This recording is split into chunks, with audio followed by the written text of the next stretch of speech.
Hello, and welcome to my channel. This audio is a narrated reading shared with fellow novel lovers. All rights belong to the original author and publisher. No copyright infringement is intended. If you enjoyed this chapter, please like and subscribe for more chapters. Now, let's begin. A Lady's Tranquility.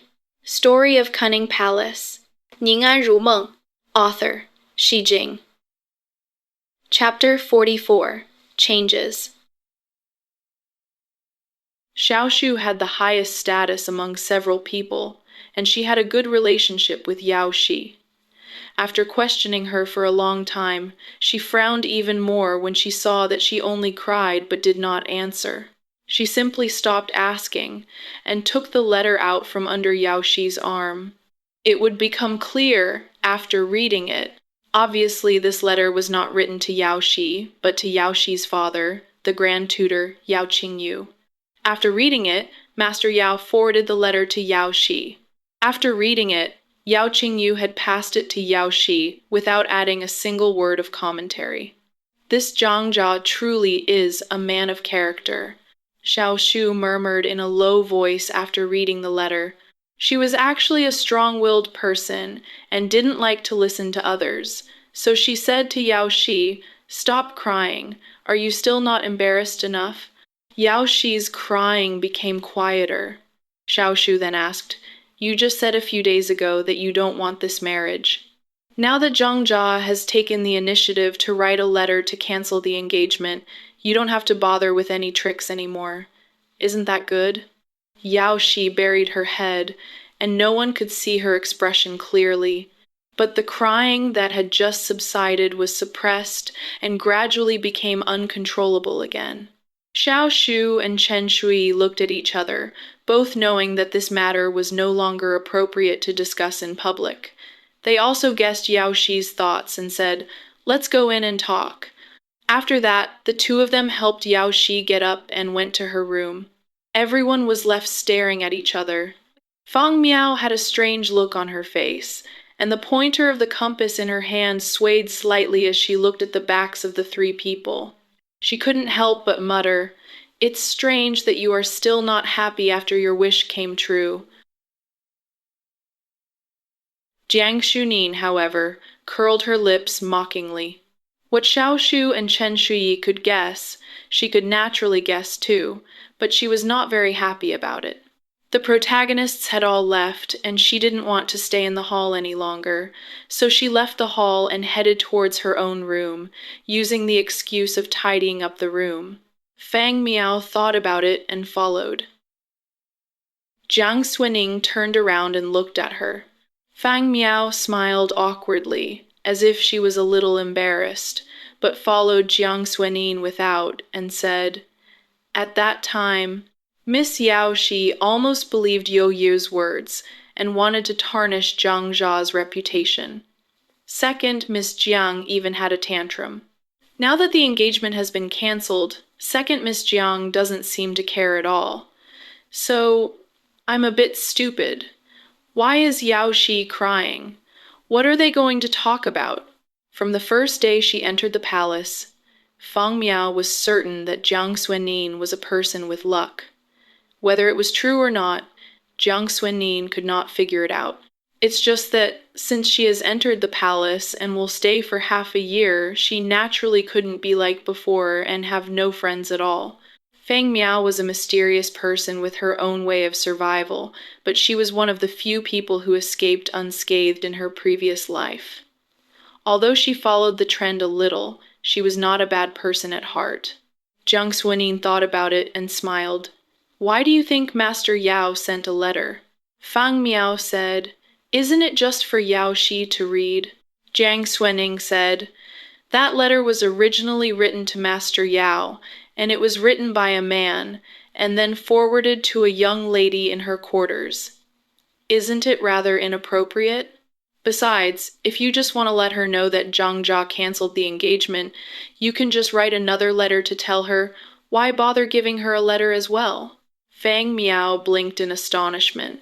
She couldn't help but stretch out her hand to scratch her head. What does second Miss Jiang mean? Jiang Xuning lowered her eyes. The smile on her lips gradually faded, and said flatly, "This letter should have been sent to Master Yao not long ago, and Master Yao has not had time to reply. Zhang Jia came from a poor family, but Master Yao promised this marriage." I think Master Yao must have high regard for Zhang Jia's character. Yao Shi wanted to break off the engagement, but Master Yao evidently didn't agree. We, the bystanders, could see from this letter that Zhang Jia has a noble character. Jiang Shunin lowered her eyes. The smile on her lips gradually faded, and said flatly, "This letter should have been sent to Master Yao not long ago, and Master Yao has not had time to reply. Zhang Jia came from a poor family, but Master Yao promised this marriage. I think Master Yao must have high regard for Zhang Jia's character. Yao Shi wanted to break off the engagement, but Master Yao evidently didn't agree. We, the bystanders, could see from this letter that Zhang Jia has a noble character. Yao Shi is not stupid either, how could she not see it? Master Yao has not replied to the letter yet, but he forwarded the letter to his daughter, presumably to make her think about it again." Fang Miao was stunned after hearing this. It took her a long while to come back to her senses. "Second, miss, you're not saying that Yao Shi is crying because of her?" She changed her mind after reading this letter, and now she wants to marry Zhang Jia again, right? Jiang Shunin arrived at the door of her room. She paused, lowered her eyes, and looked at the shadow in the gap between the two doors, and said, "Who knows?" After saying that, she opened the door and walked in, not caring about Fang Miao's expression outside, and closed the door behind her casually. Fang Miao stood outside her door, but she didn't mind. Thinking back to Jiang Xuening's words just now, she became extremely curious about what Yao Shi, Xiao Shu, and Chen Shui were talking about at the moment. Then she turned around and wanted to go back to her room. Just 2 steps out, she suddenly exclaimed, and turned back to look at Jiang Xuening's 2 closed doors, muttering, "Did they just say that the letter was written by Zhang Jia? Why didn't she remember anything? All she saw was the handwriting on it. Could it be that she had a bad memory and just lost her mind while calculating feng shui and didn't hear the key point?" Fang Miao scratched her head again, but couldn't figure it out. She simply put the doubt behind her and walked back into her room. On this day, Youyu was the last person to arrive at Yanzhizai. It was said that something happened in the mansion that caused a delay, so she managed to enter the palace before the gate was unlocked. It was said that something happened in the mansion that caused a delay, so she managed to enter the palace before the gate was locked. At this time, Yao Shi had finished talking to Xiao Shu and Chen Shuyi, and her mood had calmed down. Apart from the red circles under her eyes, nothing unusual could be seen. Youyu had previously offered advice to Yao Shi about breaking off the engagement with Zhang Jia. Although she had been pushed into a fish tank by Jiang Xuenin because of this, her relationship with Yao Shi naturally became closer. When she came in the evening, she wanted to sit next to Yao Shi and talk as before. Unexpectedly, Yao Shi seemed to have become a different person. Although she still talked to her, her attitude was much colder than the last time she entered the palace. It made Youyu feel like she had bumped headfirst into a copper or iron wall without any defense. She couldn't stand or sit, smile, or even turn her face away. She could only tuck her tail under her arm and sit aside awkwardly. That night, the eldest princess of Leyang, Shen Zhuyi, sent people to bring down many gifts, and Su Shangyi from the Shangyi Bureau personally came to tell them that they would start studying with the princess the next day. According to the rules in the palace, the princes had to rise before dawn to study. However, the emperor took into consideration that the eldest princess and her companions were pampered ladies from various families, so he was much more lenient and only asked her to go to Fengchen Hall, starting at the first hour of the morning to attend classes and listen to the lectures given by the teachers. A total of 5 scholars were invited. There were 2 classes a day, mostly in the morning. In the afternoon, the eldest princess and her companions were left to study or play on their own. With the exception of Shi Wei, the other scholars were only responsible for teaching 1 course. He had to teach 2 courses at the same time, and because he had to go to Wenyuan Pavilion from time to give daily lectures on classics, one of the courses had to be rescheduled to the afternoon. If future scheduling conflicts arose, Shi Wei would handle them himself. When Su Shangyi left, she only said, "The 6 arts of a gentleman, including etiquette, music, archery, chariot riding, calligraphy, and mathematics. Only archery and chariot riding are not necessary for you ladies. You also need to learn literature and painting. Master Shi will teach music and literature, which requires special attention. The pens, ink, and books you need have been prepared in the palace and placed on the desk of Fengchen Hall, but you need to bring your own zither. Tomorrow, the teachers will come to the hall one by one and tell you what you need to learn and how to learn. The eldest princess will also come. I hope that in the coming days you will study hard with the eldest princess, respect your teachers, and live up to the grace of His Majesty." Everyone remembered it one by one. After Su Shangyi left, they couldn't help but excitedly speculate about what they would learn tomorrow and what the teachers would be like, with a look of great anticipation. However, Jiang Suinin was not happy. Whenever she thought about attending classes and encountering Shi Wei, or the thought of learning the zither, she felt a dull pain in her 10 fingers, and she wished she could leave the palace right away. But early the next morning she still had to get up on time. After washing, she came out of the house with zither in her arms, met up with everyone, and went to Fengchen Hall together. Everyone knew that zither was taught by Shi Wei. When they returned home from the palace, everyone spent a lot of effort on choosing a zither. The zithers they brought were either made by well-known zither makers or were ancient zithers that were carefully put into the zither case. The same went for Jiang Xuening. Unexpectedly, when leaving Yanzhizai, Xiaoshu's eyes fell on her zither and she said, "Miss Jiang's zither case looks familiar." Jiang Xuening was startled and lowered her eyes to glance at the dark blue zither case. This was the Jiaoan that Yan Lin took her to Youhuang Pavilion to buy. The zither case had not been changed.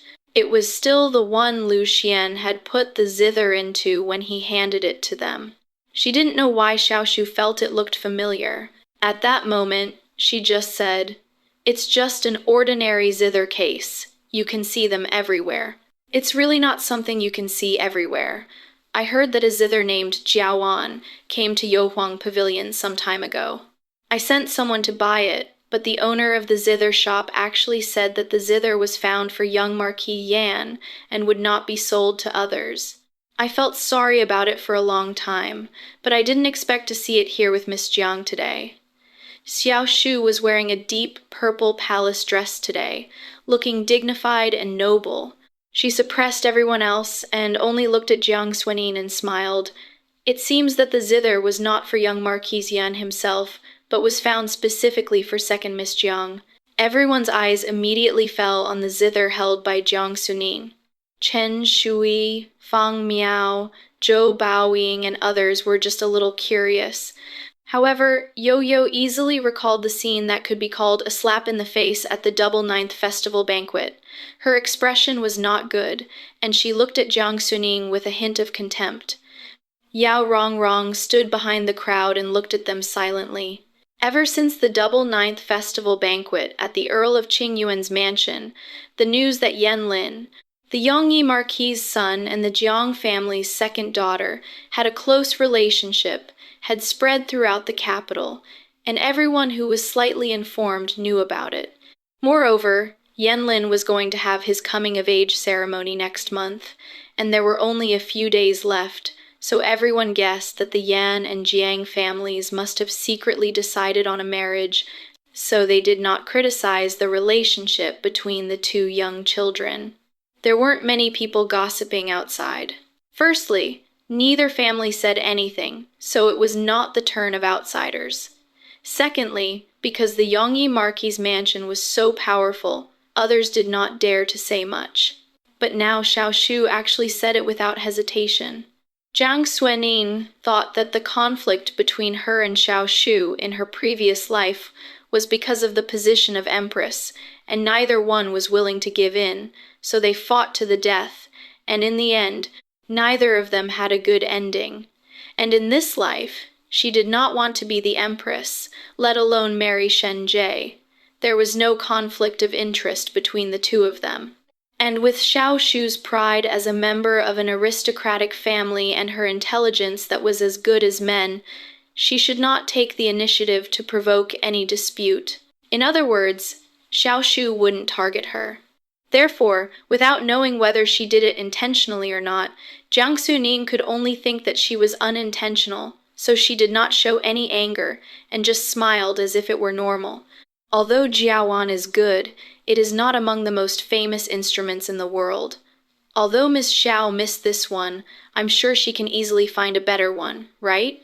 Xiaoshu then laughed, but she didn't respond or explain anything.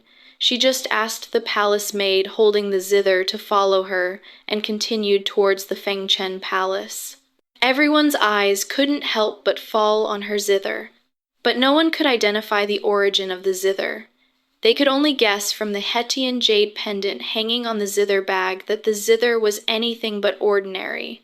A group of 8 people all walked along the palace wall and onto the palace path. The sky was not completely bright yet. The palace lanterns lit on both sides emitted light where the dark blue sky and the dark red palace wall met. Jiang Xuening had walked this road countless times in her last life, and it was so familiar that she would never go wrong even if she closed her eyes.